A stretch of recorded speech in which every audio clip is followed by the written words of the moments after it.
What is up, wrestling fans? Welcome back to our annual tier list rankings here over on the Smark and Smack Talk podcast. I am your host, as always, Tony Mango, joined as always by Callum Wiggins. Hello. And Robbie Fleece. Hey. If you have not already checked back the previous 3 episodes that we had done for this a couple days ago, we already took care of ranking the AEW women's roster, the AEW men's roster, same when it comes to Ring of Honor, people thrown in the mix there too, and the WWE women's roster, including NXT talent and Evolve and LFG talent over on that front.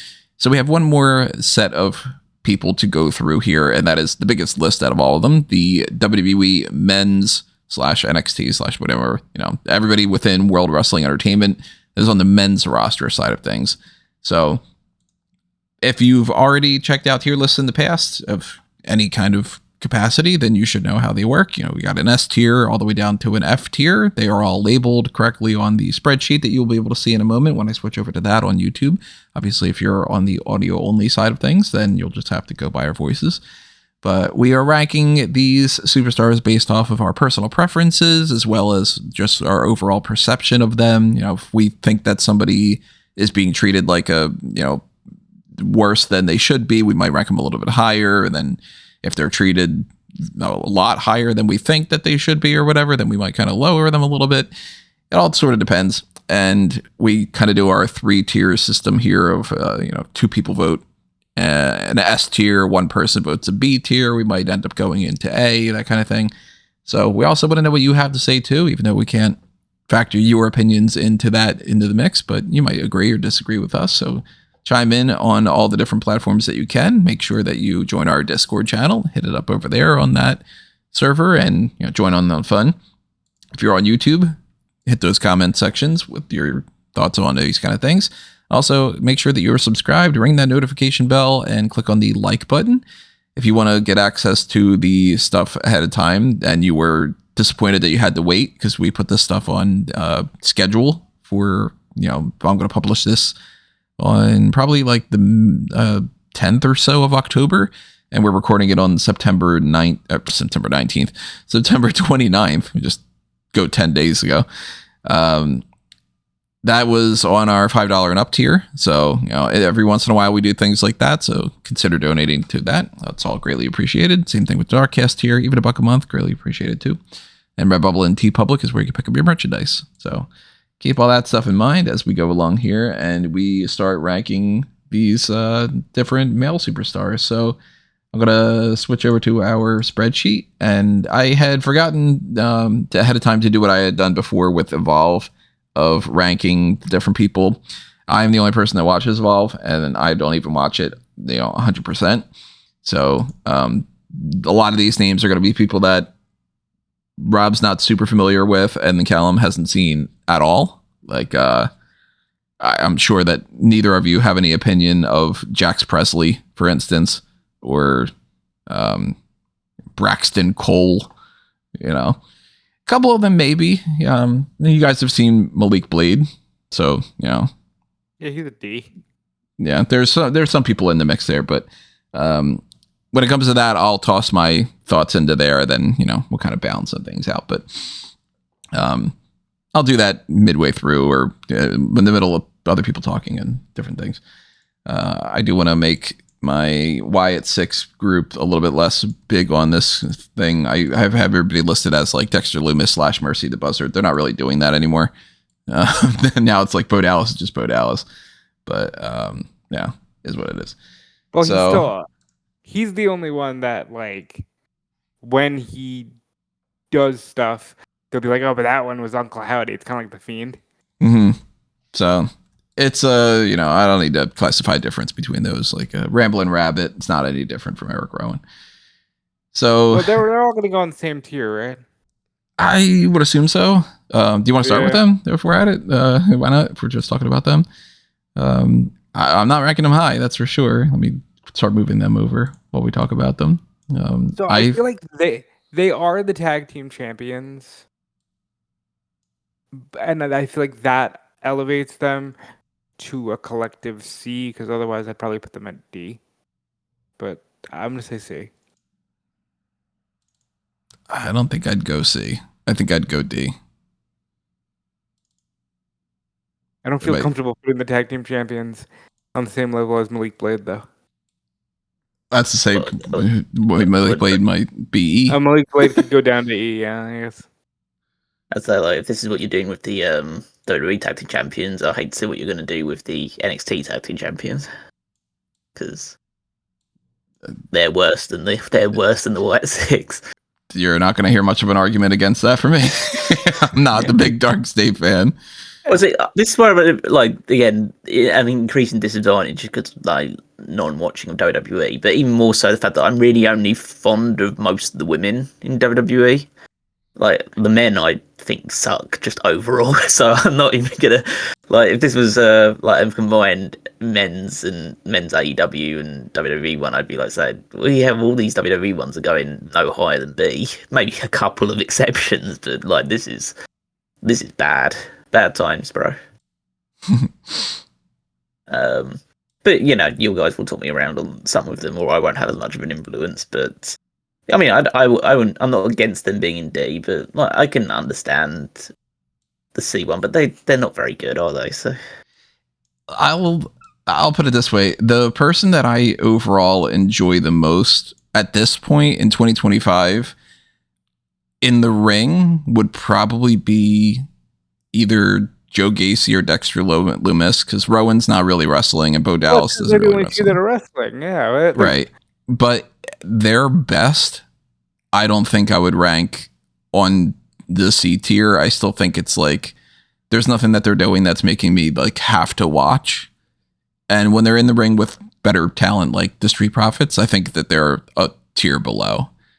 And then Street Profits are, you know, they're at the very least C, if not a B. Or, you know, whatever.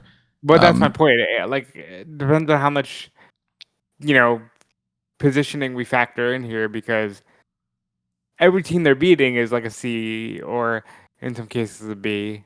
So I feel like that puts them on that level. Definitely wouldn't go E. There's a chance they could move up to C, but I think it's going to depend on how low we put everyone else here. Yeah, it's going to depend on where we place a lot of other people, especially a lot of NXT talent. Because somebody like, for instance, Javon Evans, I don't know why I'm picking him up out of nowhere. I would put him above C. I'd put him at least at B.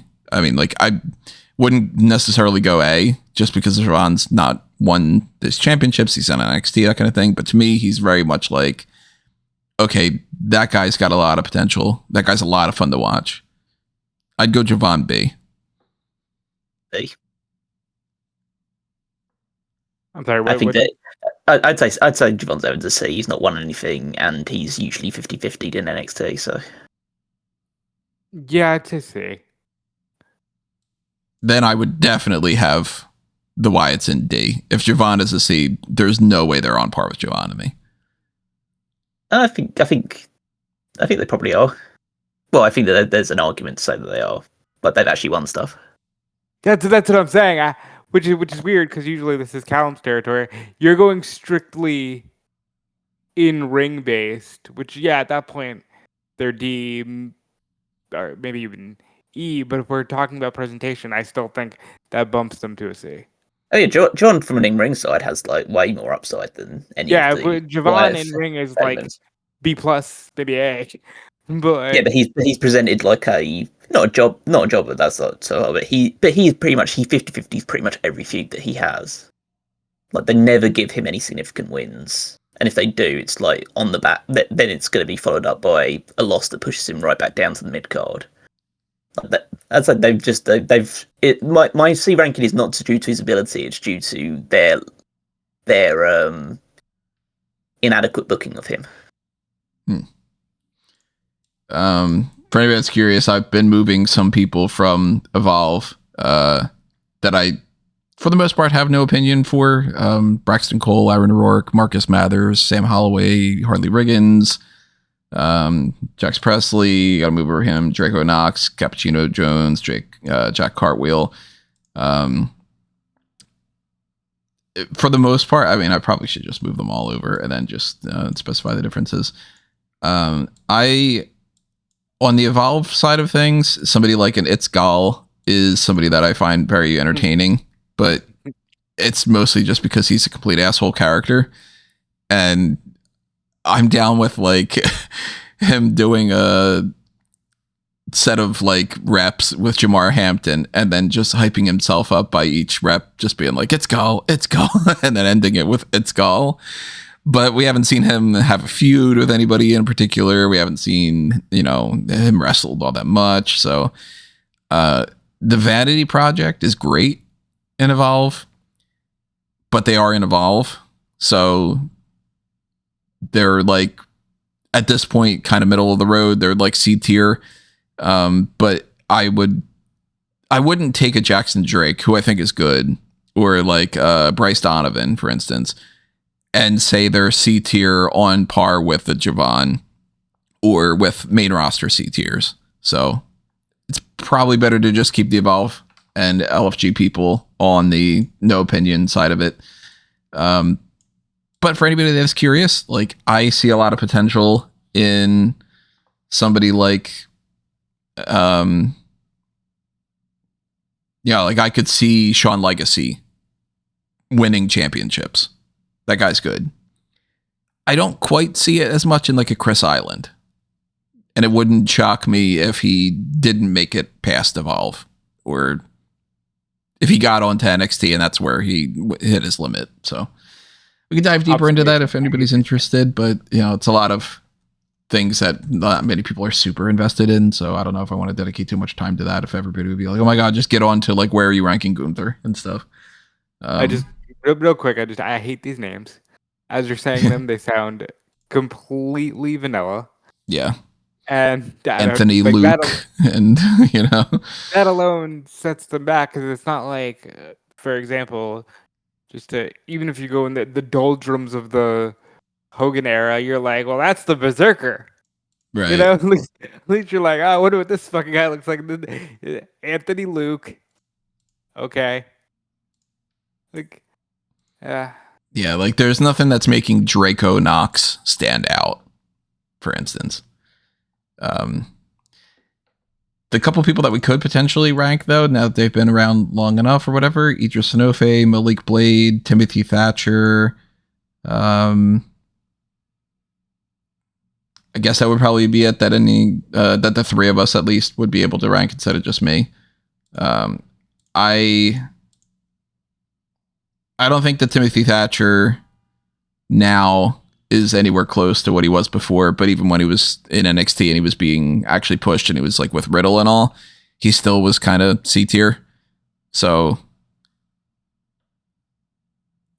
he's kind of a jobber at the moment. Yeah, Malik Blade, same thing. Idris Sanofe, I would put on the D side of it. Yeah, I'd probably put them all in D. I mean, I haven't watched enough of them to have a real opinion. I mean, if it was up to me, just based on where they are now, considering where they previously were, I'd say they're probably Timothy Thatcher's fine with like an E, but I'd say Anofe and Blade are F, right? Like they're in the exact same position as Nikita Lyons is. Well, Anofe's been treated better in Evolve as like a guy that like he was fighting for the championship, for instance. But there's not a lot of argument against it, Nikita's been fighting for the championship in Evolve as well. That's true. Yeah. I'm just saying, like, it's I haven't watched them, so I don't know what their abilities. We know how. But is he better than Nikita in the ring? Does that carry him? Well, yeah, but I'd say they can't be any higher than E if they're not even trusted to be on NXT TV anymore when they were previously, at least not fixtures, but they were featuring fairly often in NXT. So I think they have to be an E. Again, we can always adjust things down the line, but that's a fair argument, I think, and that kind of puts Brooks Jensen in a worse spot than I would previously like him to be, because I like Brooks Jensen. No, that's a guy who's gone way down the card. Well, hear me out. I like Brooks Jensen, but fuck me, is that a hard statement to defend. That's like a completely preposterous thing to try and say for a rational speaking person. Like, he's trying a thing now in NXT, not in NXT, in Evolve. Like he was being treated in NXT as a young guy. He's still young. He's still like 22 or something crazy. He was treated as a virgin. Right. Yeah. Like he wouldn't that was have been. That was his gimmick. That was his gimmick for a good solid year. He was just kind of like Kiana. Yeah, and that's before Kiana got her boob job. So even imagine him now if he would have been doing that. Jesus. It would have been that scene from Scary Movie where the character just shoots the character up into the sky. You know what I mean? But like he's doing it, like they don't want him to be a heel or a face necessarily. He kind of is a heel, and he's doing this Alabama bam bam bam bama thing, which is like that's not going to get over. And he just gives the vibe to me of like they know that he doesn't suck, but they can't figure it out, and he can't figure it out, so they're just sort of killing some time. And there are a couple other people that sort of fit into that as well. I think Ridge Holland is kind of one of those guys too that like if you put Ridge Holland in NWA and you gave him the NWA championship, I'd be like, oh, that makes sense. But if you start trying to push Ridge Holland towards like the North American Championship in NXT, I'd be like, ah, come on, there's like 8 other people I'd pick before him. So like Ridge and Brooks, they're in that E tier kind of too. Maybe move some of these people over into the F side of things, even if I potentially like them more than some other people. But is there like an F that you can think of that you're just like, yeah, this person, no matter what, this person fucking blows and they are not treated like they matter. I just want to, off them from this roster page or something. Well, by that logic, is Tony D'Angelo on that tier since he was off from the roster? Different story. I don't know if there's anybody that I'd be like, this person fucking blows in WWE right now, where it's like, man, why do they even pay this person? But there are people that I'm just not a big fan of. Yeah, I can't say anybody's at that level of like, how is this person still here? You know what I mean? Yeah. No, I agree, but I think it's just a miasma of blah, really. Yeah. That's the biggest thing. Like, there's going to be a lot in the C, D, and E range, maybe B's for some of the bigger ones as well. But like, in the same way that I'm finding it difficult to see a lot of F ones, I'm also going to struggle to find a lot of S's out of this list as well. I would say I'd find more S's than I would F's. Oh yeah, definitely. But that should be the case for any roster. You don't want to have an abundance of F's why pay for on them? your roster. But I do think that we're going to end up, we could put a lot of people in D and E very easily. Like I would put, for instance, and kind of a speed run thing. I'm going to move them all into the bottom of the D tier right now, just for the sake of spacing. But like for D tier types, I'd put Akira Tozawa. I like him again, but like, not doing all that much and not being treated well. I would do the same. Oh my God, with the sirens. Sorry, everybody. Cruz del Toro, Dragon Lee, Eric and Ivar are in that like C tier type range. Joaquin Wilde. There was a couple other people. Apollo Crews is on that lower end. Angel Garza, Humberto Carrillo. I would put Tangaloa, Tamatanga. At this point, I put Talatanga because they haven't really done a whole lot with him. He's not like super impressing me. I would rank Tyler Bate in this kind of range. What's that? He's not supposed to impress you. He's just tall. Yeah. Also, it's Papatunde. There's even more options too. Like,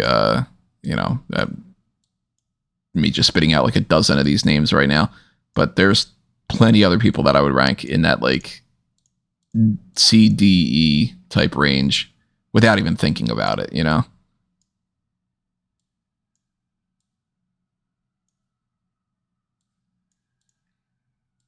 Yeah. Yeah, that's not much I more agree to with what add. There's I agree with what you lots. said.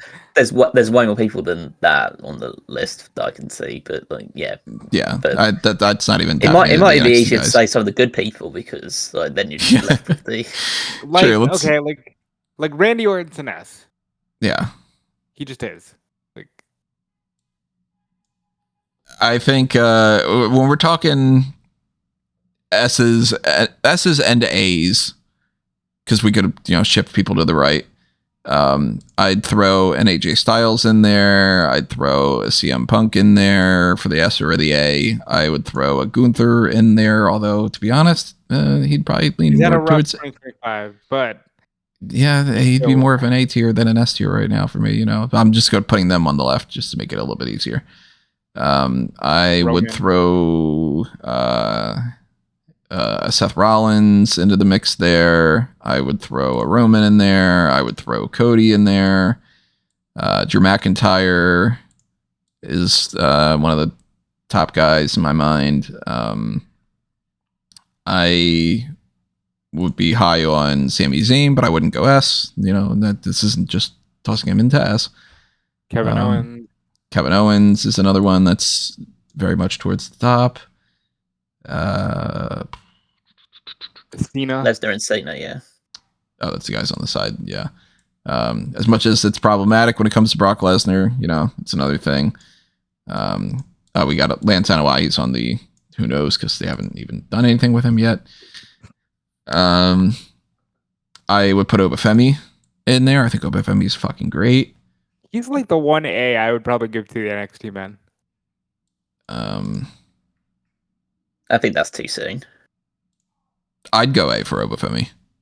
He'll be I think he'll be US champion by Friday. Obafemi to me is a better act on the mic, visually, power wise, like as far as hierarchy and how they treat him, and in the ring than like at least 75% of the roster. I think Obafemi's fucking great. So I would definitely lock him in as an A. He's obviously not an S tier yet. I mean, like the guy's not even been on the main roster, but like he's far above average to me. If they put Obafemi on the main roster, like you said, like this Friday, and if they had him beat Sami Zayn, I'd be like, yep, I'm down for it. And then if they had him beat Brock Lesnar at WrestleMania this year, I'd be like, yeah, go ahead and do it. Strap the rocket to this fucking guy.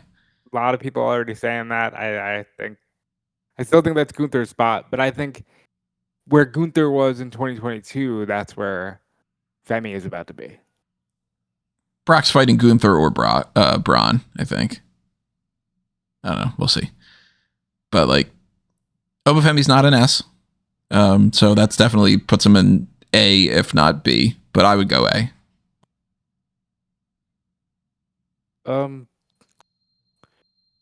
I would say the only name remaining on the list that you haven't moved over is Ray. Oh yeah, Ray's. I think GOAT discussion alone, he's got to be in there.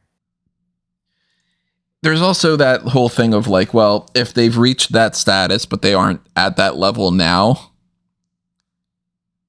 But then you make the argument or the distinction where you end up getting like, okay, Rey Mysterio overall career, yeah, S tier. Rey Mysterio now, But I also think he's like Randy right now, where if you put him in, if you said tonight Ray's gonna fight Seth Rollins for the world title at Survivor Series or whatever, nobody would bat an eye. True, but like if you compare that to a lot of people, just look at the AEW list that we've got in the A tier, we've got like Samoa Joe, Adam Copeland, Christian Cage, Chris Jericho, people of that ilk, Claudio. Absolutely, but I'm saying I wouldn't put him, just like I put those guys in A, I wouldn't put Ray beyond. I think he's S or A just because he's Rey Mysterio. EBA, yeah. He'd be potentially an A. I would put Sami Zayn in A rather than S. Sami Zayn in A. I would probably put Gunther in A. Yeah. It's one of those difficult ones, but I'm similar to like John Owens thing. Like if you book Gunter well, then he has to be an S because he just has a more like commanding presence than pretty much anybody outside of probably Lesnar.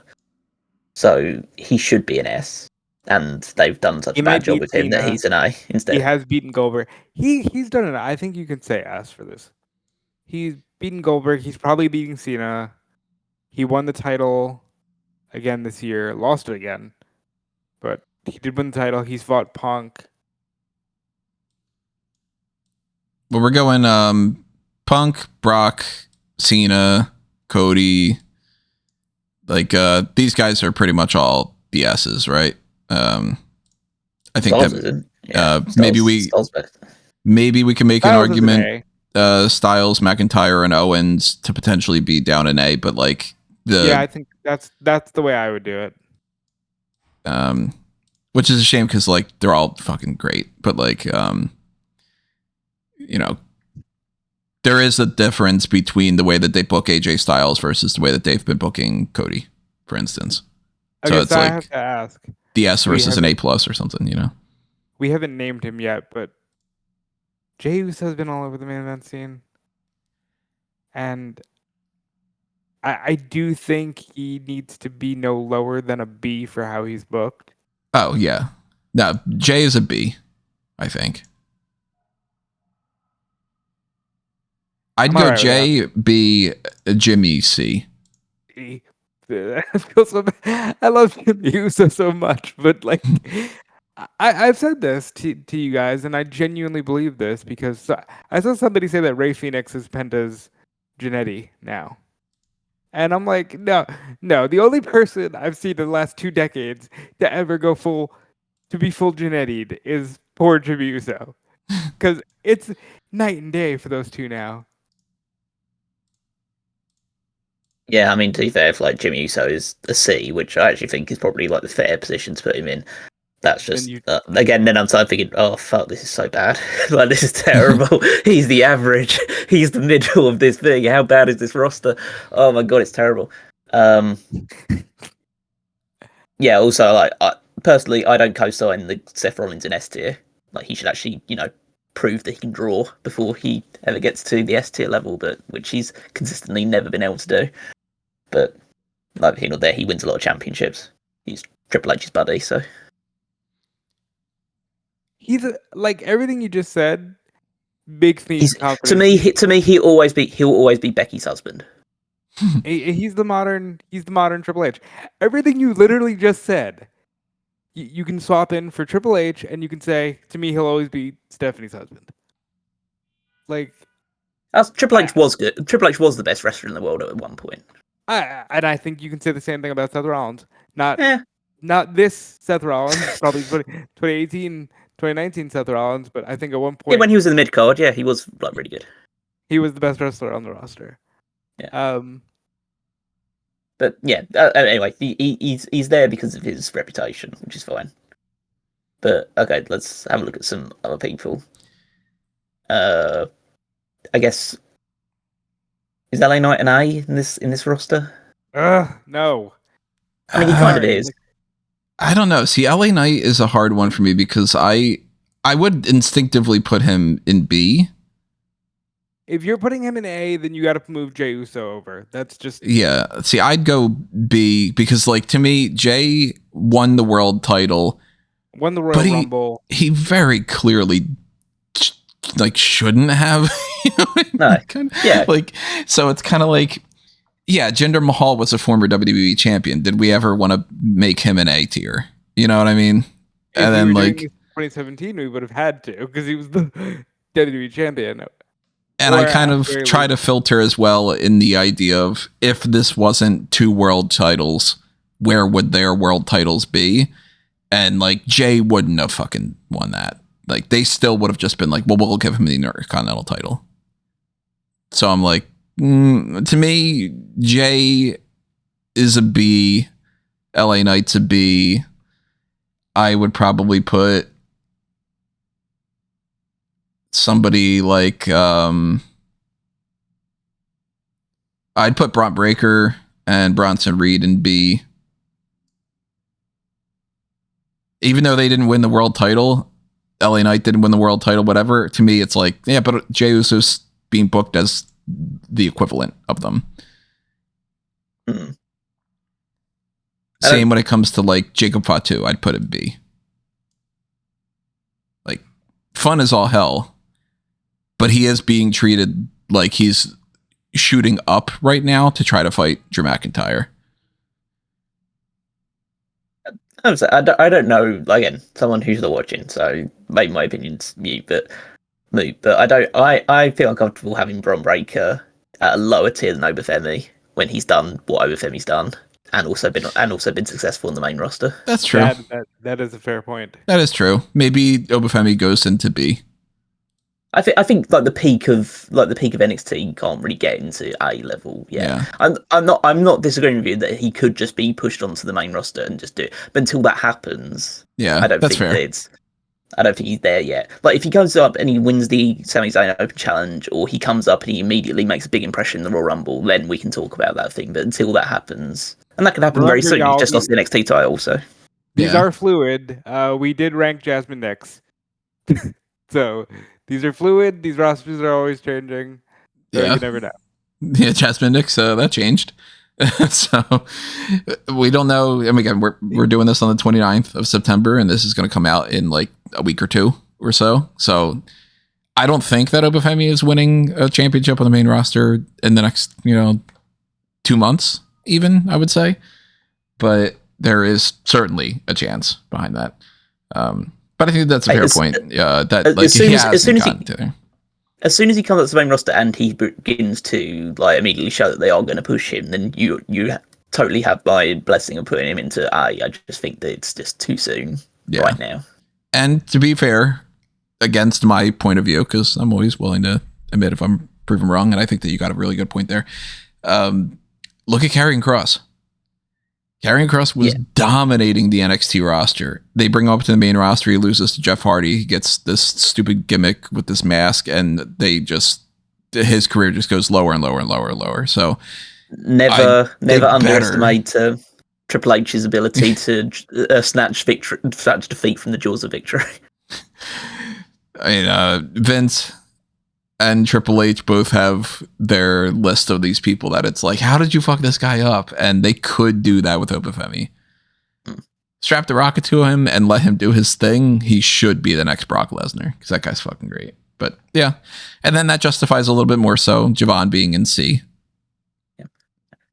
I will also just clarify there that when Tony said that this guy's great, he was referring to Obafemi, not Brock Lesnar. Even though you specifically said the phrase Brock Lesnar, that guy's great. So. He could be the next Brock Lesnar. Obafemi is great. Let's put it that way. There you go. He could be a non-problematic Brock Lesnar. As far as I'm aware, Obafemi seems like he's just a good dude. So, pull that clip up in a couple of years' time. let's hope it doesn't. But I hope it's not. But just preempting it. I don't want to be super mean. I feel bad when I put people in D, E, and F, and then I immediately start already pushing them into E and to F. But Lucian Price and Bronco Nima, where is he on here? Have been around in NXT long enough that I don't think that they're getting past E.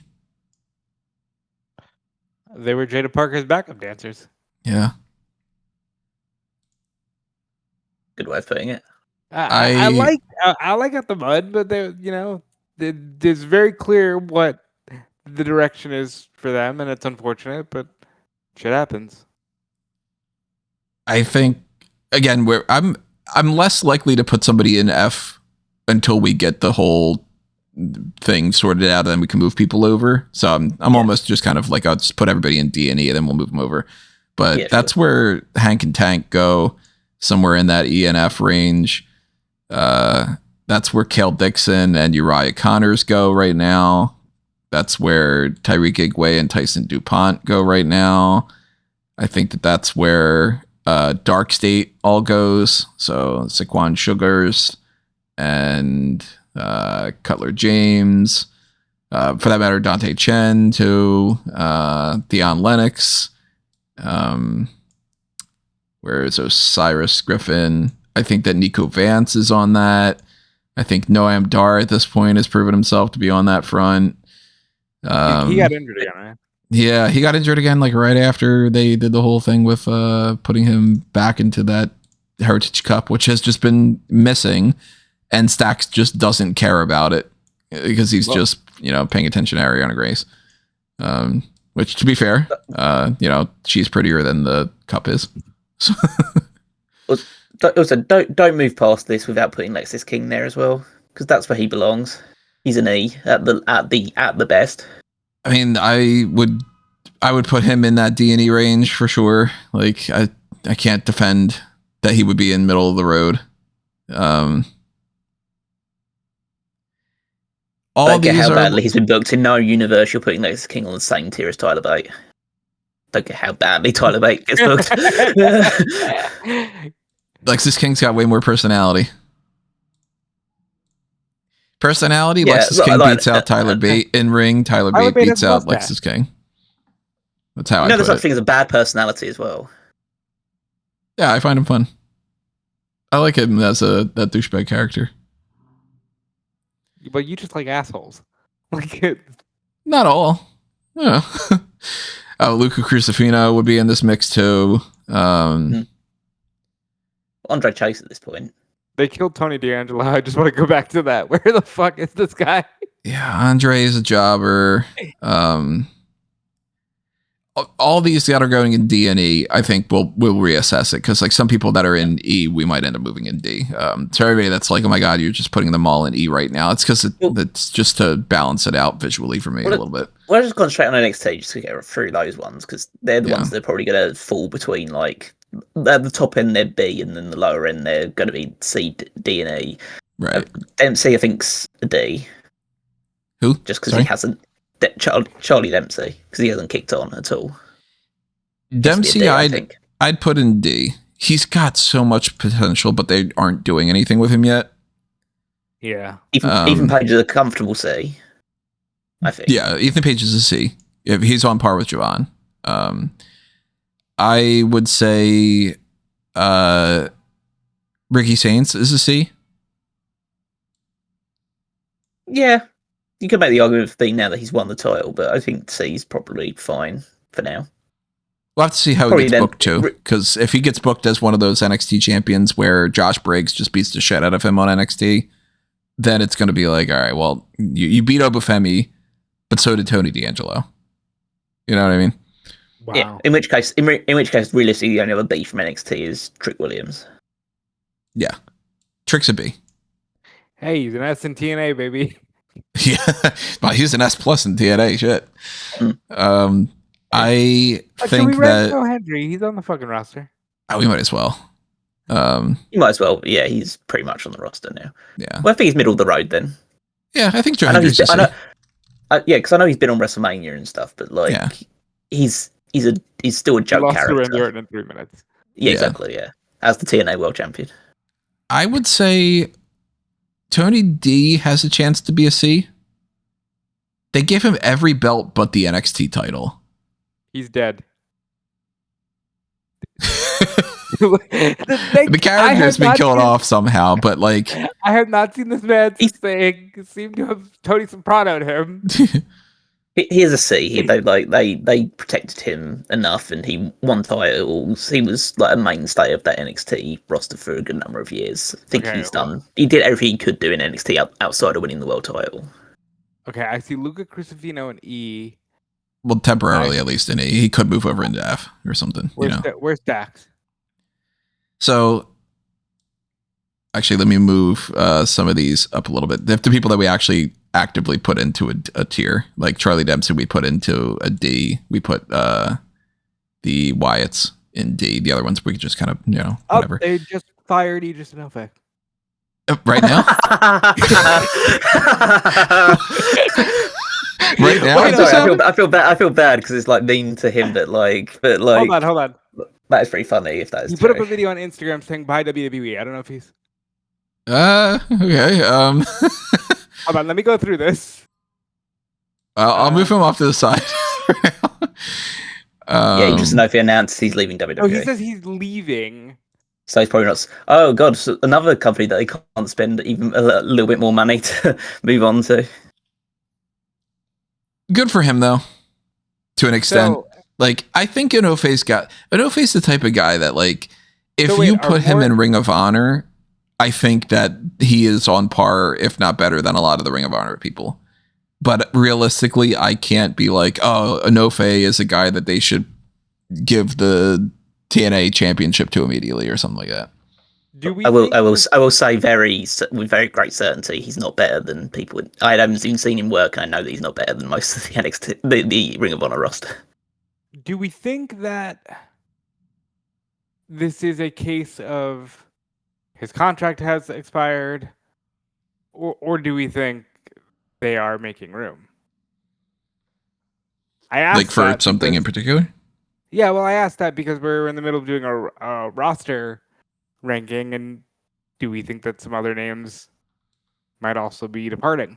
I mean, there's 144 people on this list, which means that there's more than 144 people on their roster, because we're not even counting people that are in like the Performance Center that we don't know, or people that are in some kind of like negotiations or something. So I think it depends, yeah, because like presumably if you're saying like he's leaving WWE, it means these contracts expiring. So it depends on what month contracts are expiring as well. It's like Jasmine Nix's It could contract be a case expired. of October. October's right around the corner. right. Yes, we don't know. It depends. It literally depends on the month they sign the contract. Because they're realistically going to be like a certain number of years for a contract. So we don't know if it's. It doesn't seem like it's a release. So because otherwise we would just say that like Fightful would report that WWE's released Idris Enofe rather than him coming out and just saying that he left. That strikes me as basically the same as the Jasmine Nix thing.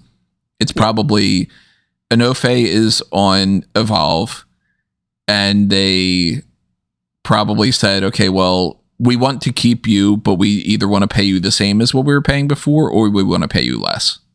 And then he probably said, you know what?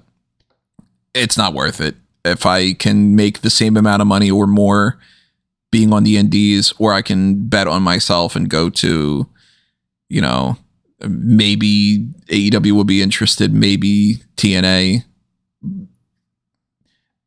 But yeah, if he left for that reason, then good for him, because he's not doing fuck all in Evolve right now. And for you to go and spend as much time in NXT as you were and go down to Evolve, the likelihood that they're going to see something in you that they shoot you up to the main roster in the next 2 years is probably very slim.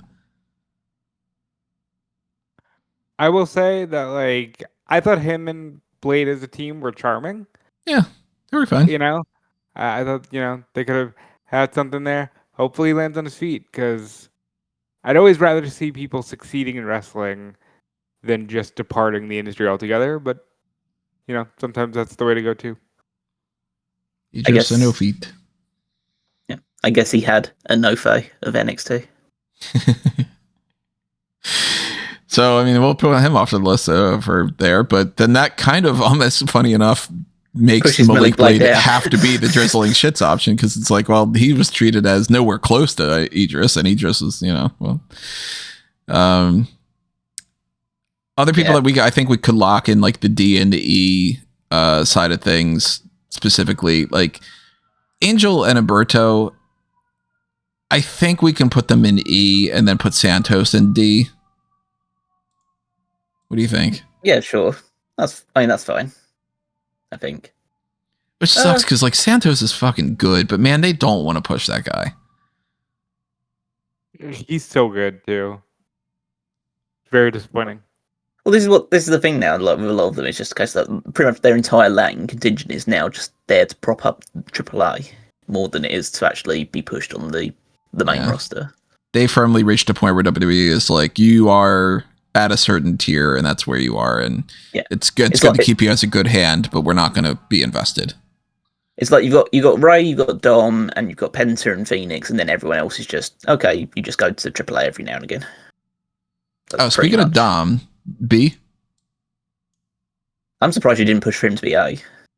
I love Dom, but I don't think I could put him on the same tier as like Drew and Styles and Gunther and all. No, I think that's fair. Like he could be a high B, I think, based on the stuff that he's done.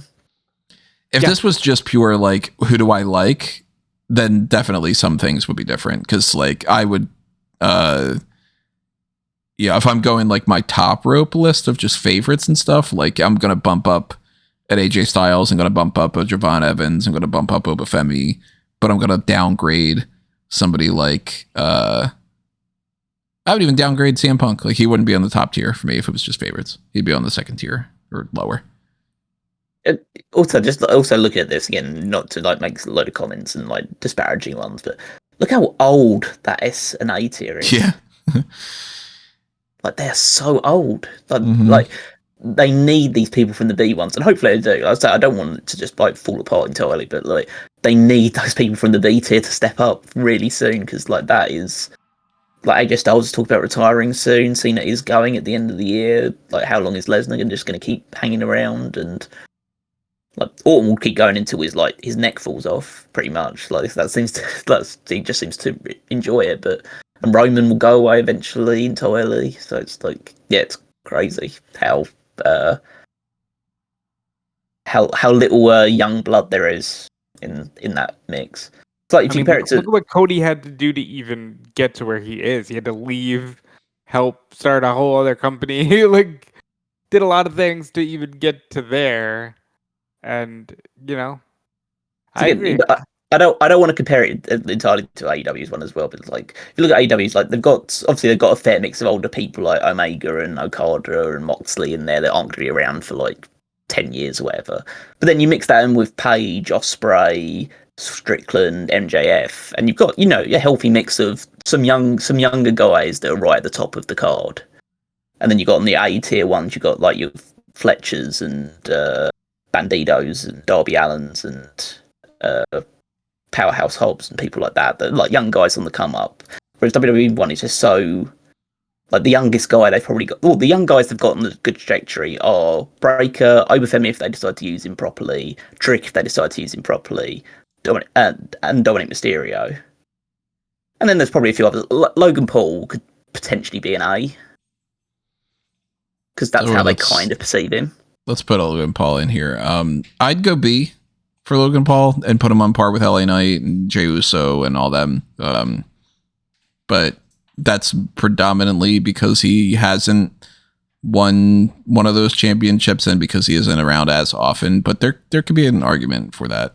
For that matter, too, even when it comes to like, we haven't even gotten to the point of like fully balancing out the bell curve for this yet. But like, oh, yeah, sure. I would say, just as a preface thing, and maybe I'll do it later when we're done or something. When it comes to ranking people in NXT, I think that it's kind of the same thing as like the Ring of Honor side of things, where like somebody who's a big deal in Ring of Honor sounds like they're not as big of a deal in AEW main roster.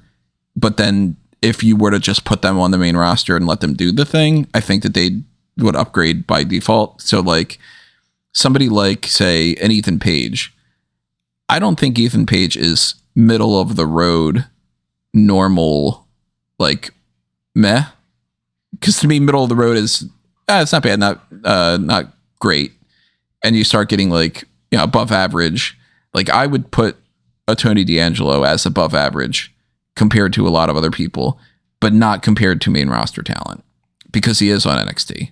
So like I would almost kind of move these guys all over to S and move these all kind of shift a little bit with that NXT thing in mind. But since they are in NXT, we can't rank them the same, And that's where like, if you say just like above average, if the average wrestler in my mind of like quality and booking on the main roster, a very good example of average to me would be somebody like a Ludwig Kaiser.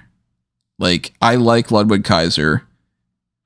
He doesn't do anything that stands out to be like, I can't wait to push that guy. But I like him. So he's almost in above average. But I would put him in C. You know what I mean? Yeah. And then like because of the fact that these people are in NXT and they're champions in NXT, I think if you put Ethan Page and Ludwig Kaiser on the same roster, they're both on par with each other. I think Charlie Dempsey is just as good as a Santos Escobar in some ways. And I think Santos isn't below par. Santos is a C tier wrestler. He's just not booked well, so that puts him in D. So I want to like make a distinguished thing about that, because like it might look like the D tier is saying that we don't think that these people are talented. But it's primarily a lot of it is booking. It's booking. Santos can be a B level one because he speaks very good English and he's a very good wrestler, and he does have a good like kind of aura about him when he was in NXT. But that's the reason why I was hesitant to push Obafemi, is because you do sometimes get that big fish in small pond energy with NXT. Mm-hmm. So like you can't really assess the aura or how it's going to translate onto the main roster until they go onto there, because as I say, it goes the opposite way as well. We've spoken about it loads of times, but you look at like an Alexa Bliss when she was in NXT and she was never really pushed super hard. When she goes onto the main roster, she's pushed hard and it resonates well with a more main roster audience. Right. So I say, by all fairness, a guy like Obafemi or Trick Williams should completely translate. A guy like Ethan Page seems to like has that kind of the comedy chops and the kind of he's like resurrected Miz if I ever saw it. Anybody like the idea of pretty average bell to bell wrestler, but gets the I guess the gimmick wise and the promo stuff really well. And he would, he could form a mixed tag team with Chelsea Green and ride off of that for the next 10 years, probably. Yeah. That's pretty much all he needs to do. So it's like, yeah, and Miz is middle of the road at this point. Like, Miz is middle of the road because he's booked as a jobber sometimes. He's booked as below par if you want to push somebody else. He could easily get his ass kicked and just be a joke. And then he could turn around and he could win a championship and be on the above average tier. He's also a 2-time world champion, so that puts him kind of in the main event. And then it's like... He's Headline Mania. Right, he won the only match he Headline Mania in.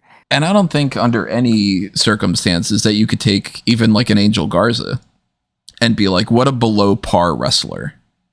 Like, no, Angel Garza's fun. They don't want to do fuck all with him. So he, as a character in WWE, is a jobber. They barely have him wrestle. When he does, he doesn't win. And if he does win, it's not important. But man, if you take Angel Garza and you put him in an indie promotion, he's your top guy. He's fucking great. See, I think... You know what I mean? So it's like, I don't want anybody thinking that we're like criticizing somebody like a... I don't know, like get Akira Tozawa. I love Akira Tozawa. I think he's great. But he's a total jobber. So it's like he could not go higher than an E tier. And like drizzling shits, I think, is almost more so like people that are really fucking terrible. And we don't like them at all. And I don't think that there's anybody in WWE that I would rank like that. And kind of in retrospect, I think that like maybe some of the people in AEW and the other thing, like, maybe not. I was gonna say maybe we should move them all over. I was fine with the 4 people we put in the men's one for AEW. As soon as I said that and I saw we have the 4 for the men, I'm like, and I was totally fine with Nikita Lyons and Camille being in the drizzling shits one as well.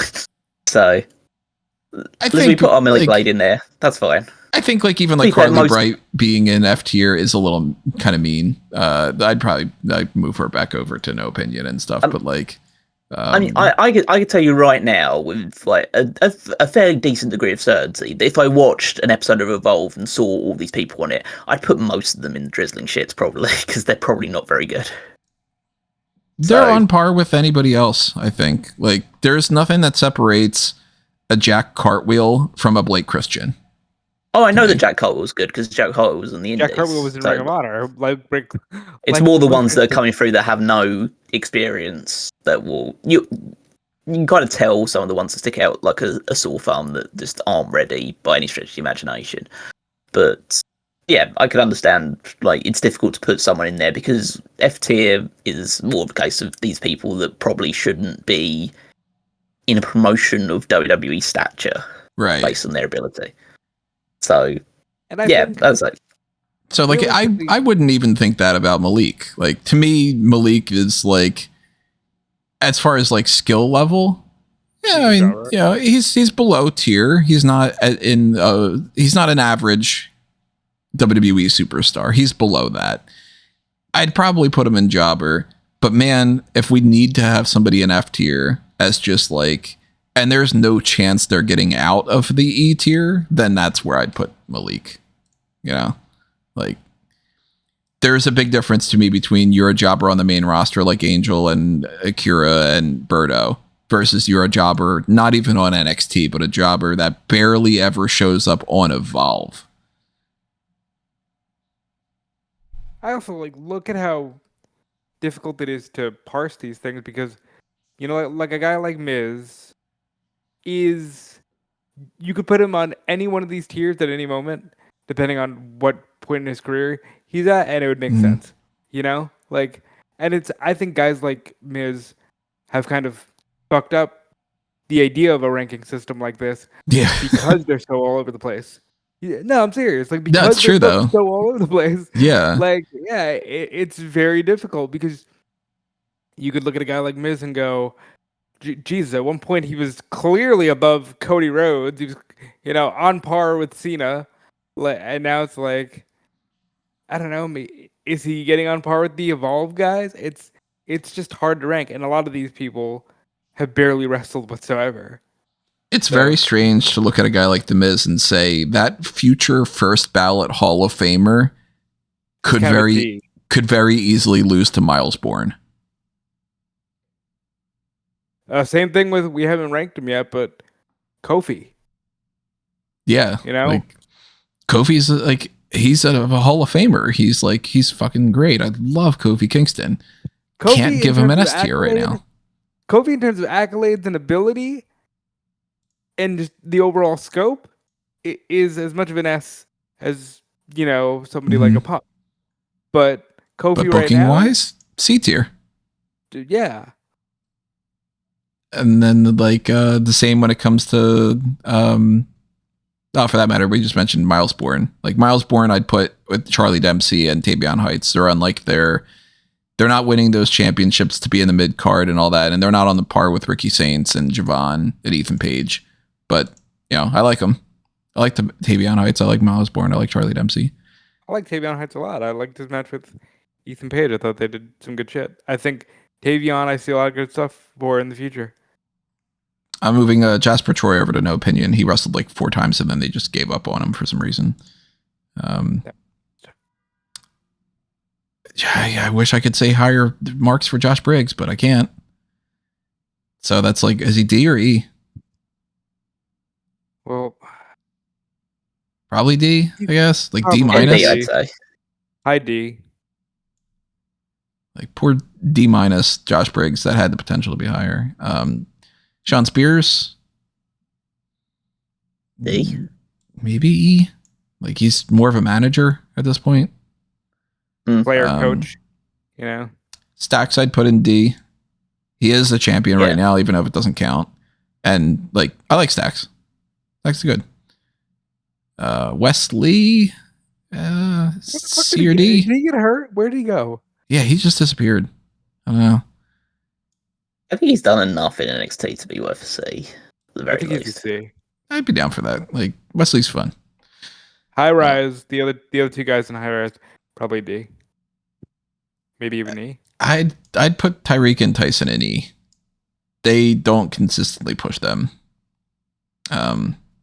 That's where I think I'd go. Bronco Nima and Lucy and Price are probably into the F tier because they aren't as good in the ring. They're not particularly. I mean, maybe they're on E2 with Tyreek and Tyson. Actually, I don't see it in them. I don't think that they're going to go far. Like, not to crap on them. You know, I wish that they would click in a different way, but like, that does sound more like an F. Yeah. Because that's more like you saying, like, because you're saying, like, you can position Angel Garza and Alberto Correa, they can actually do stuff, or they're good wrestlers, and they just, you know, they never get anything because of various factors. Whereas you're basically saying with those two that they're not even going to make it. Yeah. So. Yeah, I think that's fair. So Alexis King, we're putting in D or E. Yeah, I'd say A compared to the ones in D. I think that Andre Chase I like, but like he's a jobber. He's Akira Tozawa. Player coach, so. Mm-hmm. Yeah, same as Sean Spears. I think I'd probably put Luca in there. I could see the case of him being an F. Of just like, I don't know if it's going to work out for Luca, but I think the Dark State guys are D for now. Again, they're the NXT Tag Team Champions. They're all over the show. They're not like... It's tough. I want to put them in E, but I could see the argument for D. You got the WWE Tag Team Champions in the D tier. But that's also my argument for them was they're C because they're the Tag Team Champions. I mean, that's fair, but like... So if it could be 2-1, I'm fine with that. But I think Dark State goes in E, to be honest. There is the argument that like Dark State does routinely win matches against main event people in 8-man, 6-man tag team matches. They are pushed to a degree. I think they're pushed as an act and not as individuals. Okay. So maybe like put like a thing like this where it's like Dark State like that and just like all 4 of them. But then you got to go by at 6, all the same thing, all 5 of them. Well, the 4 men at the very least. Yeah. Well, yeah. Yeah. But, I mean, there's one like if you were to say let's go with the argument maybe that like if you had to rank them separately, like who's good out of Dark, who's the best out of Dark State? So Dark State, we've got Dion Lennox. We've got. I don't know anything about it. I don't think I've ever seen them have a match, so I don't know if there's a huge amount of difference between them in terms of ability. So these are the 4 guys: Dion Lennox, Saquon Sugars, Cutler James, and Osiris Griffin. Dion is the standout to me, I think. I would agree. I think Dion Lennox is, if he sticks with it, I think he's going to be a star. Sugars is the best on the mic, easily, and probably the most experienced and best bell to bell as well. Cutler James, I think, is the guy that I would trust to have the match. Like I put him probably number 2 behind Lennox as far as like matches, but like I don't think that James has the personality. And then when it comes to Griffin, he doesn't talk as much. He doesn't wrestle in a way that stands out to me. I don't dislike him, but he seems like he blends in to the background. I don't see anything with Osiris Griffin that separates him from a Nico Vance, for instance. So in which case, then I'm thinking that Osiris is definitely an E, and then maybe the other 3 could be considered Ds instead. Like I'd still put them all in E. That's where I would go, and then I would put Nico probably in F. At this point, okay, well, I'm not going to argue one way or the other because I don't have enough rationale to suggest otherwise. Do you want to make a case for Dark State to be higher up, Rob? I think I did. I think I made my case. Yeah, but I can't like back you up almost. What? Okay, which 2 are the tag champions? Lennox and Griffin, I think. All right, put them in. Oh, Griffin's. What's he the champion if he's the worst one? That's what I'm saying. But the way that Tony pitched it was like, Griffin isn't much, but he's also the guy holding the title. And it's funny, you said Cutler James has no personality, but they're booking him. Isn't he the one that's like likes the ass stuff? Yeah, Isn't he's the one that's like, I'm going to be on top of your ass. It's weird. Maybe we put him in D. Maybe we put him in there. Yeah. We can change things around a little while. Yeah, we'll see. Because we've got Brooks at Jensen in E probably. Yeah, Ridge. Yeah, I mean, okay, they're above Brooks Jensen. Easy. Ridge, I'd put in E. Tank and Hank, I'd put in E. They were just the tag team champions, but it was like, it doesn't matter. Dixon and Connors, I'd put in E. Noam Dar. He's D. He's won enough championships there to be slightly above them, and he's a good wrestler. He's going to get one of those. He's going to be a teacher at some point. He's going to go producer. They're going to run out of that. They're going to have more teachers than wrestlers at this Right. stage if they keep going down that route. I mean, look at fucking Pete Dunne. Right. Why Well, is he Pete producing Dunne, matches? we haven't ranked him yet. Why Pete is he Dunne. producing matches? Oops. Like this guy has as much raw talent as anybody, and he's producing matches. Okay, great. I'm glad people have the foresight to think I can't wrestle forever. Sure, I understand that, but this fucking guy is like maybe young, low 30s. What is he? 31, 32? Why is Something like he that. being pushed at a high level? And I don't understand why you would waste young talent like that. Where would you guys rank Pete Dunne and Tyler Bate? Wherever you're ranking Ludwig Kaiser. Even though they are going to be, even tonight, they're very clearly a lower level than Ludwig. I mean, at the current position in their D, obviously, it pains me to say that because they're better than that. But they're not treated like they're treated like shit on this roster. So yeah, they're D. That's where I'd put them. I would also do the same with Joaquin, Cruz del Toro, Dragon Lee. Yeah. They're not but well enough. I think Eric and Ivar could probably justify a C. C as a tag team, they are a singular act. You're not ranking Ivar different than Eric. Yeah, they've tried potentially doing things in the past with one of them single when the other one's been injured. But yeah, they're not at that. They're enough for a C as an act. Same when it comes to the like some of the other teams that are out there. Like when they're really tied in together, it's hard to differentiate them because like I think that there's more. We always say this when it's like Angelo Dawkins and Montez Ford. If you were going to give one of them a main event push, I would think that it would be Montez Ford. But that's not to say that Angelo Dawkins sucks, because he doesn't. As a tag team, the Street Profits are above average. Angelo Dawkins himself, I would not rank on par with LA Knight or Obafemi. But in the tag team division, the Street Profits are above average, if not main event, if not GOATs. You know what I mean? They can't be any lower than a C. Right. And Dawkins, by himself, if Montez Ford were to get injured and be like, okay, I can't wrestle anymore, so there goes the tag team, what would you do with Angelo Dawkins?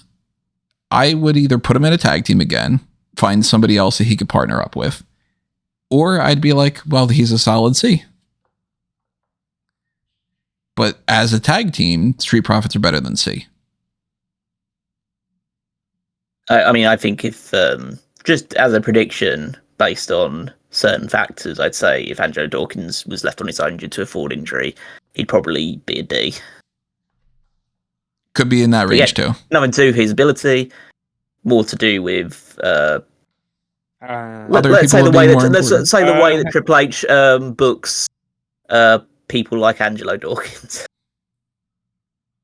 when they're singles guys. That's the big distinction between the singles and the tag team people, because very much so, like Dawkins would be in that C, potentially D tier. I don't think they'd be pushing him towards the Intercontinental title. Ford could potentially. Ford could. Yeah, Ford's different. Yeah, he's been in like a singles elimination chamber with guys like Rollins, so he could. But then they also could just go, okay, but he's our perennial C tier type guy too, if they didn't want to push him. And then when you get into the Street Profits as a tag team, we didn't do this for the other ones. We just kind of like ranked, like even when we just moved like Eric and Ivar together are there. Do you think that it is better to just kind of go like, okay, well, instead of saying Eric and Ivar on the list, we just say War Raiders. And it's like we're ranking the tag team. And then we go like Street Profits are A or B, as opposed to Dawkins and Ford. They're definitely D. They're not an A team. So like Street Profits go there, and then like the Wyatt Six as a middle of the road thing. Yeah, then that'd be a C act, because the act kind of gives a little bit more emphasis than the individual guys. Wow, we got There- around to the thing I said to start the list off. Nice. We just didn't do it for other people, like the AW list and stuff. And we could change that, like, you know, Pretty different, because it would be there's the certain type of ones thing where like it's- FTR right there. Like, you know, we might as well just do that. I switched like Cash Wheeler and Dax Harwood to just FTR in the A tier that we already had. Like we didn't rank them individually, but we ranked the Young Bucks as the Young Bucks. I just switched the Young Bucks under the S tier thing too. Yeah, and like it's just different with some of them, because some of them there is a definitive, like there is a main event guy in one of them, and there's a clear secondary part of the act, like Bandito and Brody King. Bandito's at a level higher than Brody King is, so. Right. Yeah, I'm currently at the moment switching up, like the Guns we kept on the same thing, and Top Flight we kept on the same. They're not distinct enough. Can't this year, Right? you know. Like Yeah, the Usos, there is a distinction. Yeah. Truth Magnum and Turbo Floyd, like the Outrunners, are on the same tier, and we just keep them together. But Anthony Bowens and Max Caster are not the Acclaimed anymore. So, and Bishop Khan and Toa Leona. Gates of Agony, they're on the same tier with each other, that kind of thing. I do think it's probably worth still separating Mike Bailey and Kevin Knight, even though they're on the same tier. But yeah, just a little kind of housekeeping, let's put it that way. So that does make it a little bit easier, because then we can just put Dark State as a D tier group. Creed Brothers, they're D-tier team right now, I would say. Yeah. That's nice. They're not even doing anything with them. Like, that just is what it is. Pretty Deadly. D-tier as well. Yeah. I mean, one of them's injured now, isn't he? Yeah. One of them is always injured, it seems, lately. Elton Prince is out. And they're even doing a fake injury angle thing with Kit Wilson. So. It's a tough job being pretty. I'd say DIY goes in C. That's fine. Yeah. As much as I wouldn't put them on the same B tier as Street Profits have won more titles. And, I love Johnny Gargano. I love Tommaso Ciampa. I wish that they were higher. Put the Motor Machine Guns there as well. Motor City Machine Guns. I'd put Fraxium in there too. Yeah, that's fine.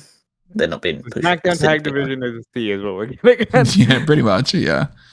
We don't have to rank Andrade anymore with Ray Phoenix. No. I wasn't quite the same. Ray Phoenix, I'd put in C. Penta's a B. Yeah, I think so. Yeah. I'd go with that. Ray and C. Phoenix right now. Yeah, Phoenix right now is a C, yeah. And Penta and B. Penta's not won the Intercontinental title yet, the way that some of the other people are, like, pretty much everybody on this. Well, Bronson Reed hasn't won a championship either. So, yeah, that's fair. Let's get rid of Dawkins and Ford. I still would go D for Tongaloa. I'd put Talatanga on that same thing then. I mean, I guess the Tongans D and Solo C. That's tough. If we got Solo in there, we got Talatanga, we got JC Mateo. Well, where do we put Apollo Crews? E? Yeah.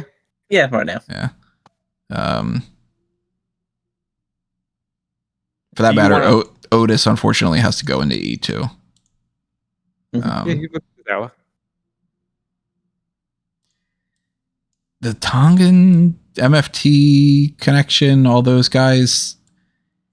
Solo's the most important, and there's like no debate about it that he's the most important. Talatanga is the one that's been treated as like the one who would most likely win something, but they don't have him wrestle, so it really doesn't matter all that much. Tamatanga has a better track record than Tongaloa. JC Mateo, they quickly just like we couldn't go higher than a C for JC Mateo, I think. I think I'd probably go B for Solo. I think you have to. And then I'd go C for JC Mateo and Talatonga, and then D for Tongaloa and Tamatanga. Maybe even Tongaloa in E, and kind of like stratify them that way.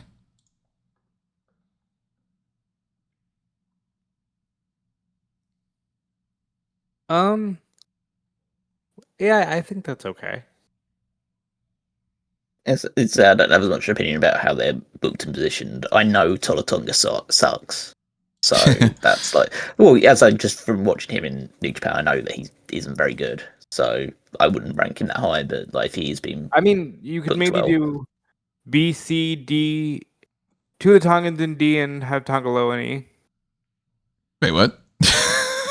It's too many. Which ones are the Tongans? Which ones are B, C, whatever? Move Hikuleo over to D, and keep JC Mateo where he is.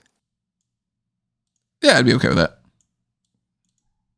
Because, I mean, fair enough. They don't have Talatonga really wrestling. So we have, how many people are left on this? 16 people that we haven't really ranked yet. Aleister Black. Oh, that's also a good one. Aleister Black, B. Aleister With Black. Penta, Solo, Jacob, Braun Breaker, all that type. Does that mean Priest is also a B? I think so. I like Priest a lot.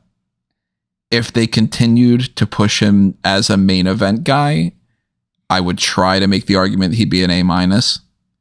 But realistically, he's about on par with like Jey Uso and Braun Breaker and LA Knight and all that. I think I want Damian Priest to be an A, but realistically, he's a B.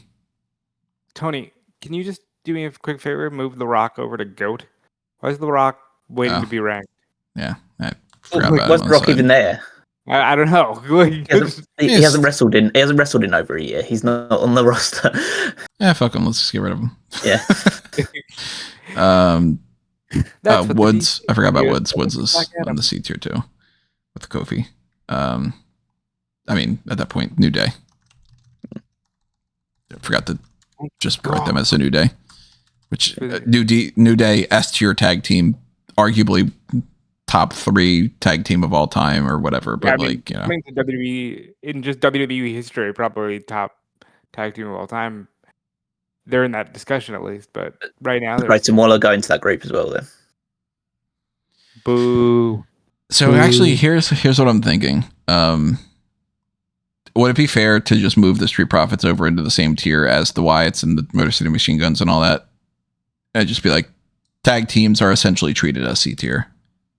Oh yeah, well, that's and then, pretty much a given. Yeah, these are like the singles guys and stuff, and then for that matter too, when it comes to, oh shit, who did you say? Grayson Waller. Grayson Waller. Grayson Waller. I think realistically he's probably C- or maybe on that D, because they do kind of treat him as a little bit of a jobber. He's above everybody in D. He's a C, and Austin Theory's a D. Yeah, fair enough. Yeah, I think that makes sense. Balor B. Yeah, I think so. Reputation carries him. Mm-hmm. And then Put JD McDonough on a C. On the C. Well, I mean, literally, you got everybody who wrestled for the IC title at Mania. They're B tier. Usos, I think that balances out. I think we probably just put Dragunov at C for now because we don't know. But it's been a while. Yeah, it's been far too long. We know enough to know that he's at least C. He could be like, let's say we don't know if Rusev beats Dominic Mysterio for the Intercontinental title tonight or not. If Rusev beats him, I'm going to immediately be like, okay, well, Dragunov, it might be the guy that beats Rusev. But then he can come back and they can be like, we don't fucking have anything for this guy. He's El Grande Americano number 5. For all we know. Bro, don't put that in the world. Where do we put Omos? Opinion? When did he wrestle? I literally have no opinion on Omos. Yeah, no opinion makes sense. Chad Gable, put him in C, even though we know that he's better. Because they won't give him the fucking titles. If you got Kaiser in C, then Gable has to be. Mm-hmm. R-Truth in C? No. Maybe D?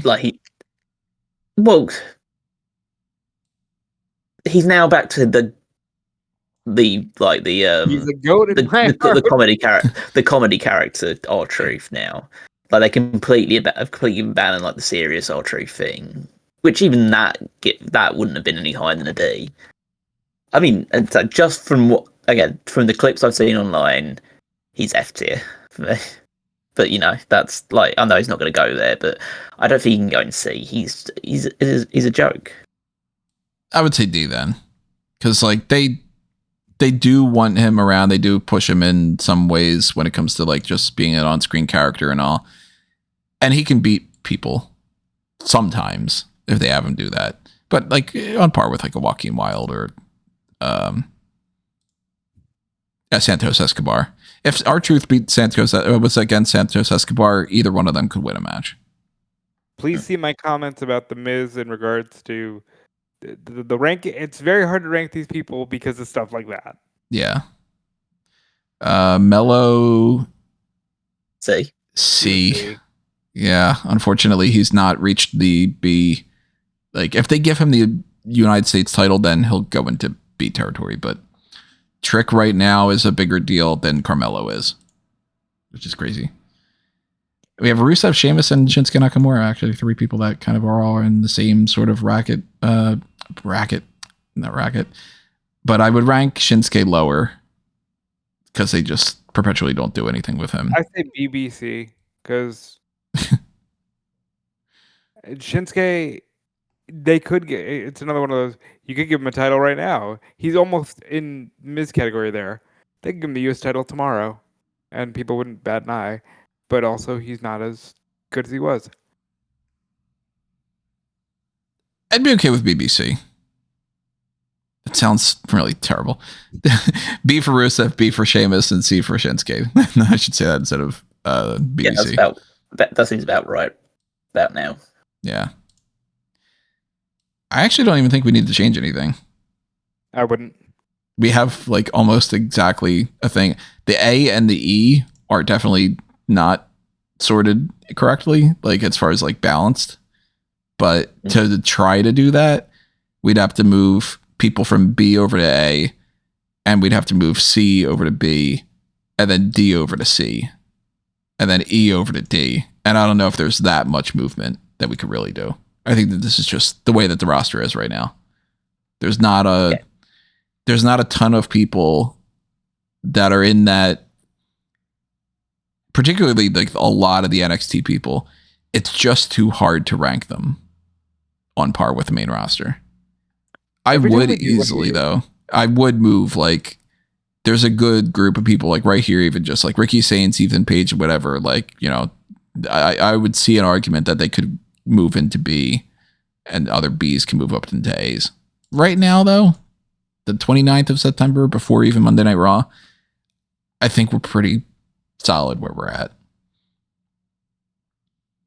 Doing these always exposes the roster. And you always start to like realize, in some cases, how much you're working with, or in some cases, how little.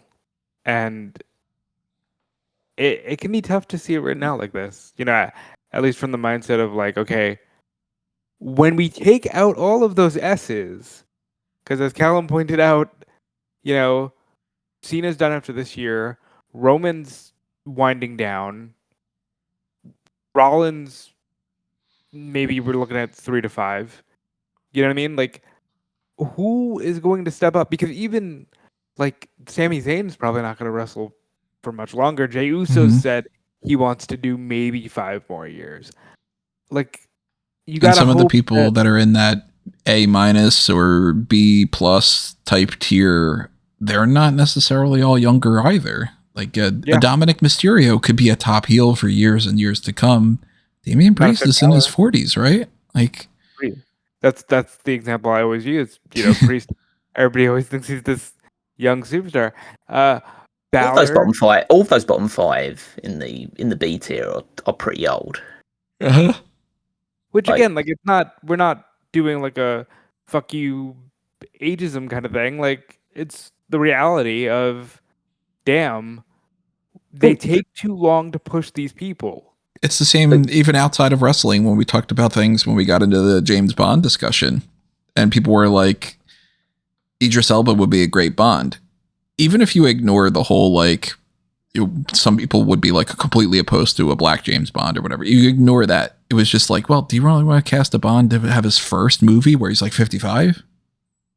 As a one-off, you know, and that's where you get the conversation of like, as a one-off, yeah, that's a great thing. But there's no investment in, you know, a Bond that starts off where you get 2 movies deep and he's already looking like he's too old. You know, as a one-off, I'd like to see Sheamus have a run with the Intercontinental Championship, but Absolutely. I think Pete Dunne should have been built to a level where he should be carrying that title consistently, like a Jericho and a, you know, Shelton Benjamin in decades gone by. Yeah. Give that IC title to Sheamus. If you want to give a world title to Sheamus, I would rather them go with a Braun Breaker, you know? Yeah, but it's just like, I say, it's crazy just looking at the age things, because like Sheamus 40s, Rusev, I think he's approaching his 40s, Balor is approaching his 40s, I think, or he's past it that. Then Priest beyond 40s, Black approaching his 40s, Penta is 40. Mm-hmm. And like, Penta's 40 and he's pushed as this, you know, this young hot, star of the future. I guess it's fine like, to do it when you're covering your face and so you don't see the wrinkles or anything like that. I mean, it worked for Sting because Sting looked great at 65. So. Like LA Knight and Jey Uso both pushing their 40s as well. It's like there's a handful of young talent across all these ones, but the age in WWE just skews so old overall. And don't get me wrong, there are a lot of old people in AEW as well, but it's a case of there seems to be a bit more of a blend of younger talent coming through. Like, for every let's say Moxley, Omega, Chris Jericho, you've got a Kyle Fletcher or a Nick Wayne. Yeah, MJF is not in, you know, he's not 41. Exactly. No, he's still in his 20s, so like it's still like, let's say there's people in WWE, if they push them now, should be doing it, where you've got Oberfenny's in his 20s, Jacob Fatu's only like 33, I think, so it's still pretty young. Braun Breaker's still in his 20s. You've got only 32. Trick and Breaker and Mello and yeah, you've got the people to do it. And a previous iteration of WWE, that I don't mention, like, clearly not a good person, but they put the title on Randy, say on Brock Lesnar in his mid 20s. They put the title on Randy Orton in his mid 20s. They put the title on John Cena when he was pretty young. Like, all these people that we've got in the S tier outside of Cody Rhodes, but Cody had to go away to prove it. They put the title on pretty young in their careers. Like, even Punk to an extent, even though he'd been on the Indies for a long time. It's like, these were all young champions that were pushed pretty quickly. And that's the indication. And these are the guys that are your main event tier, and you know, rightly so, based on their reputation and ability. But then you look at the B tier and thinking, oh well, half of those people you've probably missed the boat on because they're just too old to reach that level now. Yeah. Not for nothing. LA Knight, 42. Finn Balor, 44. Damian Priest, 43. Like, and it's crazy to also think Drew McIntyre was a young, this guy's going to be the future 20 years ago. Yep. Yeah. And that's 20 years. That's more than most people have their entire career. Yeah. And he reached a point where he won that world title in WWE on the main roster enough years ago that in and of itself is already a full run for some people. Just the time frame between when Drew was winning that title in 2019 and 2020, that's been 5 years. And how often was Stone Cold Steve Austin on top in WWE? About 5-6 years. So it's like, it's been a Stone Cold career worth since Drew McIntyre just had reached that level. But he is still not going to be somebody that is going to be around for the next 20. Like, he realistically is not. This is a guy who is already thinking about retirement, but let's talk about AJ Styles real quick. 2026? 2027, I think he said he's retiring, right? AJ Styles, 48 years old. Hulk Hogan, when he came back to fight The Rock, 49. You know what I mean? Like, Yeah. the way we view age now, it's better in a lot of ways because we're not closing the door on people. Yeah. And we're not, limiting their success. Bob But at the Backlund's same not time, ancient at 32 or something. right. But Um, at the same time, we're also not proactively trying to push people because we keep thinking that they've got all the time in the world. Right. There should be more movement for, like, why realistically is a Javon Evans not in the mid card of the main roster? Or why is Carmelo Hayes still just doing the tag team thing? Why is he not an upper mid card champion? Yeah, why hasn't Overfemi just already been moved to the main roster if he's got so much like aura about him? Why is Trick Williams just staying in NXT for? He's been in NXT for what, 4 or 5 years at this point. Yeah, Like the same thing when you talked about with like Gargano and Ciampa and people along those lines. That there's always like there potentially was a ceiling with them, but like people that just become career NXT guys.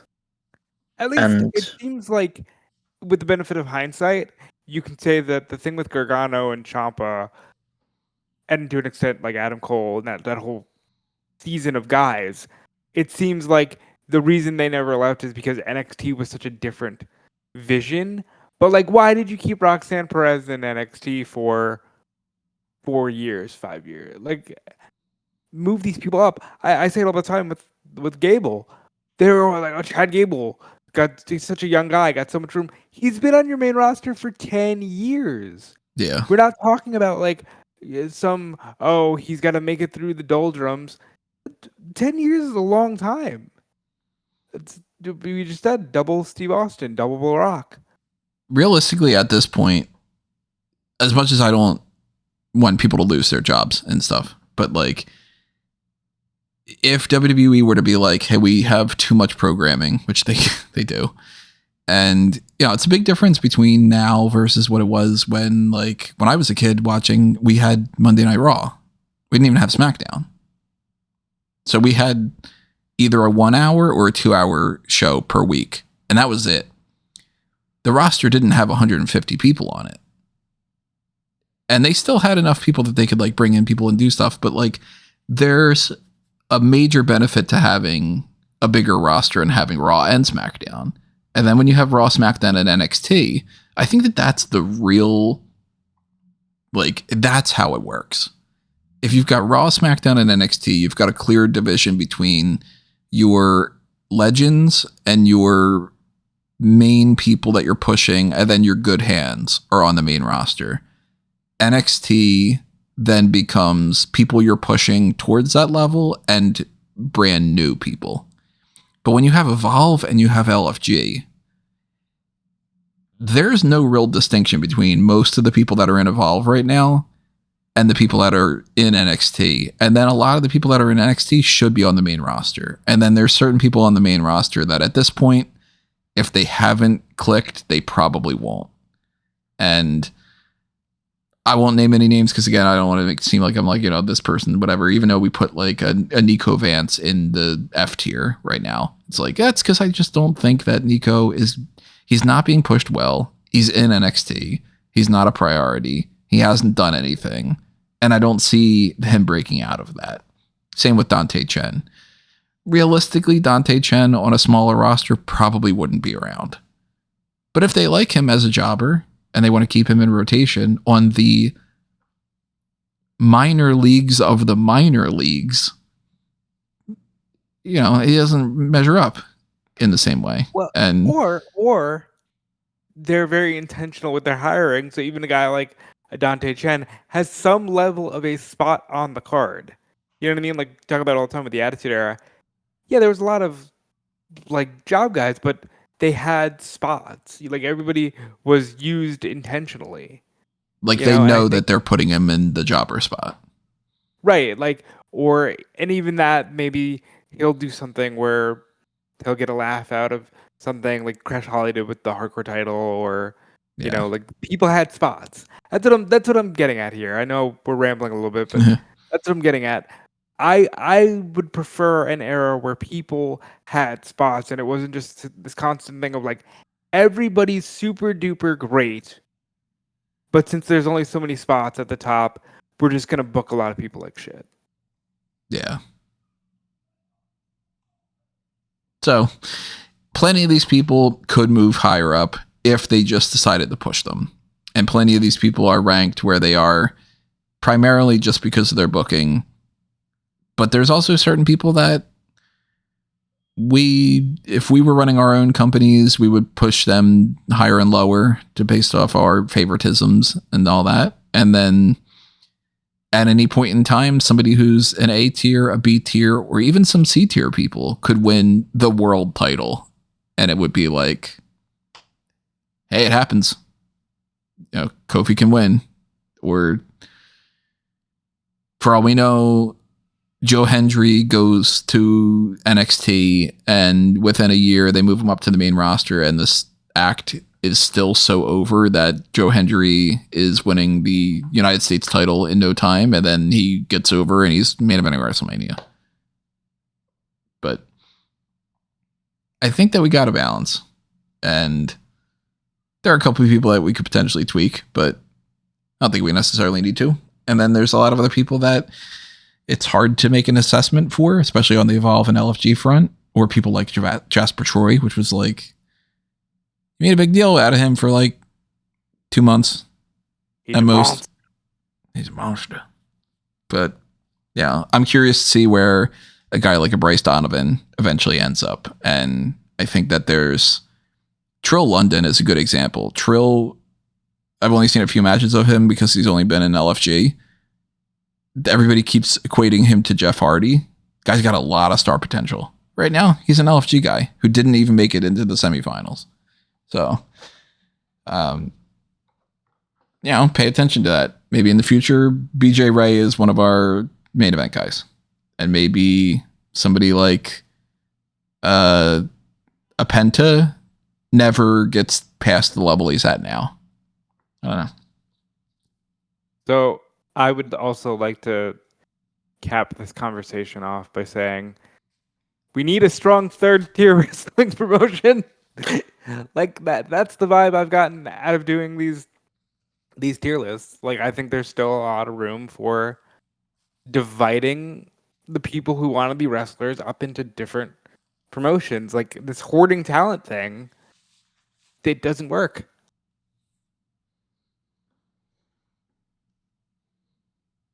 Yeah. Any other thoughts you guys got before we wrap everything up? I think I'm good. To be honest, I criticize the company a lot, and I don't watch too much anymore. And doing this roster tier list and being able to think a bit more about WWE like roster and what they have on offer and like the talent available, I just feel so justified. Yeah, I was wondering where you were going to go with that. Like, see, and I have a completely different perspective on this. I go, wow, I think that even the people that we ranked pretty low, there's still quite a bit of talent there that they just didn't tap into yet. But man, if they can figure it out, they've got so many good people. Out of this 145 people list, I would say I relatively enjoy, at least at a baseline level, probably around 80 of them. Let me double check. Let's see what I don't think there's anybody that's like C tier. Anybody that's at least a C tier, I at least enjoy to an extent. And that's already 53 names. And then there's people that are lower than that I'm like, yeah, I still, like they're as good as anybody else and some other things. Obviously, as much as I think that somebody like an Otis is fun, I'm not going to rank him as high as, like Hangman Page. But I like Otis. I'd rank him an E tier. Otis to me is better than let So somebody on this roster. I see no real difference between an E tier Otis and a C tier Lance Archer. Let's put it that way. I like Lance Archer. I am very much, as I've decreased the amount of WWE that I've watched over the past 3 months, I'm very much in the camp of, yes, there's a lot of potential here, but the show sucks. The show really sucks, and we really need to get a better presentation going for everyone on every single tier, because right now, to me, it's not as strong as it should be. Yeah. Shows suck. Talent, great.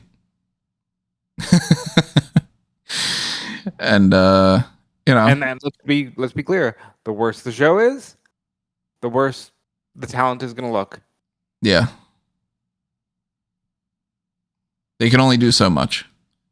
And if you don't want to let them, that's one benefit of having talent in AEW is even if the writing sucks, they let them wrestle in a way that they can still show off their talent in a lot of other ways. Whereas in WWE, if you were to take somebody that's like Angel and Berto could be on AEW or Ring of Honor TV to me, and I don't think that that's like, oh, well, they suck, but Top Flight is so great. They're just about as on par. They're like, I would say sometimes they could be better. Like Angel Umberto and Top Flight, sure. But Top Flight gets the chance to go and wrestle in a way that they can show off their skills better because they are on the microphone as they would like to present themselves. That's a different thing where WWE is like, yeah, but we can't have you do any of these crazy things or have fun doing that, or we can't do that. So we're going to downgrade you for the benefit of other things, which, like, why? Yeah.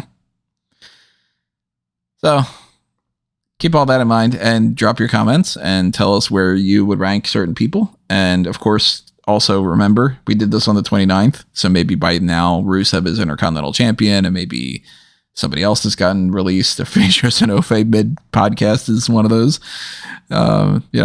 then different story, but hit the like button, subscribe, get all that stuff going on. Make sure that you check out the link tree that you can find at amangotree.com or anthonymango.com and find everything over there for Smark Out Moment links and Fanboys Anonymous links and some Tony Mango links. Follow what Rob and Callum are up to too, though.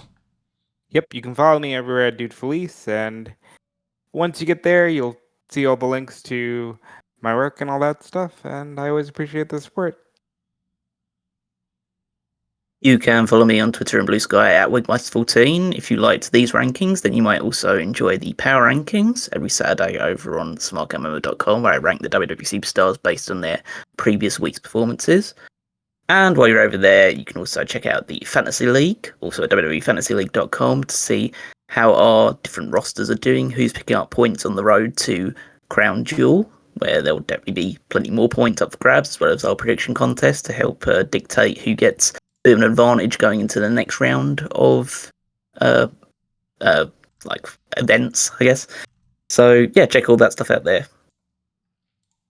And then I do not know for sure when you're listening to this. Of course, maybe you're listening to this in 2032 or something. But what our game plan is going forward is kind of up in the air a little bit. There will be at the very least another round of the hot tags. And the plan, I guess, is to kind of just see what happens when it comes to when I'm in Brazil. I'm going to try something out that I haven't tested out yet and see if, because I'm not going to bring my microphone with me, because first off, why would I lug all that equipment? Second, it's not going to hook up as well to my my laptop compared to my desktop. But with our different setup here, there is a chance that I can record things on OBS and call in to Discord and have a pretty decent microphone through my Samsung. But I don't know for sure. And then as far as timing as well, time zones and then just plans and other things might get in the way. So this week there will be at least a round of the hot tags. In the next 2 weeks after that, There might be hot tags where it's just Rob and Callum. If it's an issue of recording, or if they're not particularly interested, then maybe I might try to record something separately on my own. Maybe I won't. Maybe we don't have something. Maybe I'm able to get on there with these two guys and do something. It's all going to be kind of up in the air. But if you're listening to this after the like scheduled out thing, and I kind of like progress that a little bit forward, then thanks for sticking around like that. And if you're listening to this ahead of time and you are on the $5 and up tiers on there, thank you for your support. Really, really appreciate that. And we might also have a dark cast in some fashion. We're going to have something in October no matter what, but it's a matter of, I don't know if I'm going to get around to being able to do something. I have to figure out a plan and then try to do it over the course of the next couple days. Maybe I did, maybe I didn't. I don't know. Stay tuned though, and keep checking everything out from smarkoutmoment.com, and we will see you next time. But for now, this has been another Smark Out Moment, and we're being counted out.